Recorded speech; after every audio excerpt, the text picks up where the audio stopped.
Hey everyone, Adam here. So this is part 3 of my series GYLT, also known as Get Your Life Together. If you haven't seen part 1 or part 2, I highly recommend seeing that before this one. But if you just want to learn or see this video about discipline, feel free to keep watching. I guess you don't technically have to watch the other ones, but it's up to you. So let's get into it. So as I just said, this is going to be about discipline. This is part 3 and kind of getting your life together. And the real inspiration for this series, and in particular this video, was, as I said in my book review, was the book Disciplined Equals Freedom by Jocko. Now, of course, if you want a review of that book, I'll link that here. I've already done that. But I'm going to continue forward. And I had a couple of complaints about the book. It's in the book review. But the one complaint that I don't know if I addressed that well in the book review was this idea, this concept that one, it was like a one-size-fits-all approach, which I did talk about. But two, and more importantly, is that the book doesn't help you make things easier. The entire book is basically just be disciplined. Well, how do you be disciplined? I don't know. You just be disciplined. I mean, that's pretty much the entire book that Jocko goes through, and basically just follow that step. Like, yeah, you just hold the line. You got to be disciplined. Don't give in to temptation. And that's pretty much how it goes. And don't get me wrong. I definitely think that there is a point that is absolutely 100% critical, right? You can try to structure things as much as possible and have everything outlined, everything ready to go, and all you have to do is push the button. But if you don't push the button, then it's not going to work, right? So I absolutely agree at a certain level, this idea of discipline and just doing it absolutely makes sense. And that book resonated with me because of that. But there are a lot of things that you can do to set yourself up for success. Finding ways to make the discipline easier and, or it's still difficult. I don't want to make it sound like it's easy. It's still going to be difficult, but it will give you a better chance of setting yourself up for success. And that's what I want to focus in on is, yes, we have to be disciplined, but how do we give ourselves the very best chance of actually being disciplined? So I think the path to discipline is really kind of paved by forming really, really good habits. And so my speculation is that Jocko, although again, I don't want to take anything away from him, I think he is very disciplined.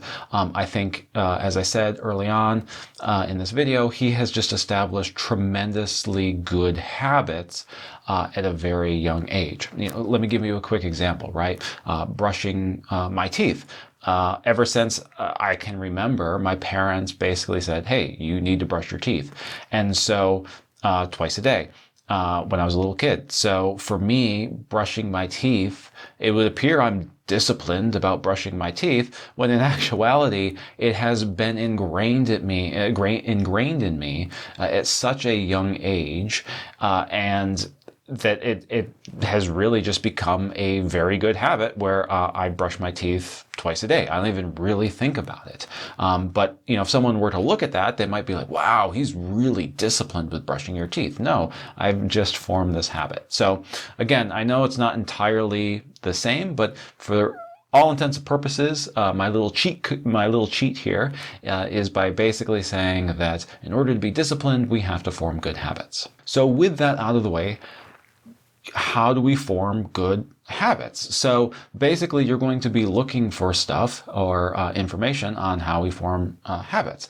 And one of the books, I haven't done a book review on it, but I have mentioned it before, but it's a book that I do recommend, is called Atomic Habits by James Clear. So as I said, this is not a book review per se on that, but a lot of the ideas and some of the concepts from that book are kind of trickled into this video of discipline. So as I said, if you want to make discipline feel easier or more natural or give you the best chance of success, we have to turn that into a habit.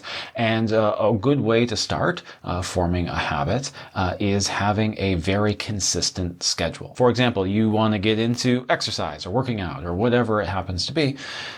Pick a time, and especially if you have trouble sticking with it, because again, you're trying to form this habit, and do it at that time every single day that it is time for that workout, right? So if you're going to work out 5 days a week, let's say it's Monday through Friday, that's it. You are going to do that habit, you're going to do that activity at that exact same time, and you are going to do it for the days that you've outlined. You're basically going to keep a schedule, and you are going to stick to it. And the best chance of having success with that is not deviating from that time. Another way to be successful in forming a habit is decrease the amount of friction that you need in order to achieve whatever you're looking to achieve.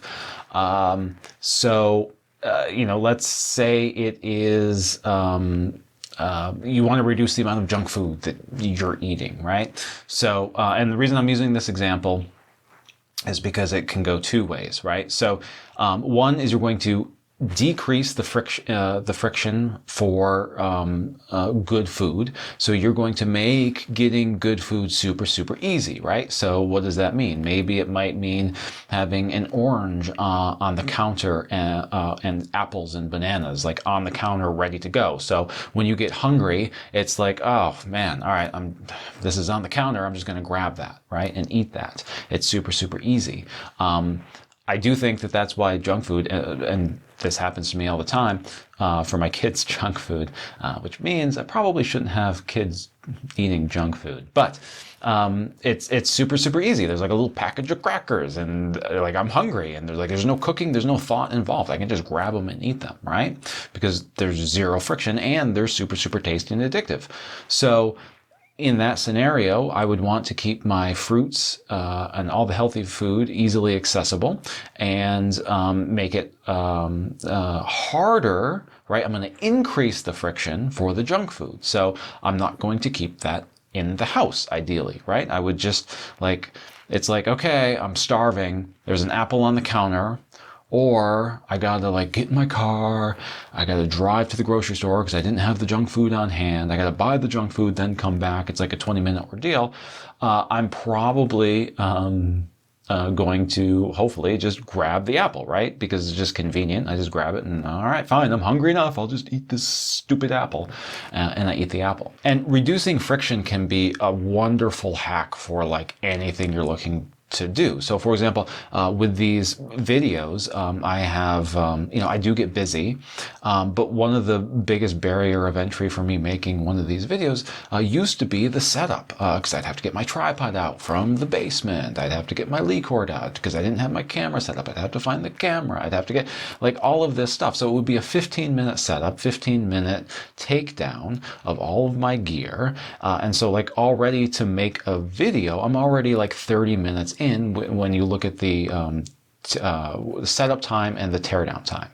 And so you can see here's my setup. This was a suggestion of a friend where he was like, oh yeah, just keep it set up and maybe you'll be more apt to do it, which is absolutely right. It falls into this category of reducing friction, because now there's hardly any setup time. Maybe it takes me 5 minutes to move a microphone around or something like that. But the setup time is so minimal now. I've reduced the friction so much. I'm so much more apt to hey, I've got a quick 30 minutes or 20 minutes or whatever.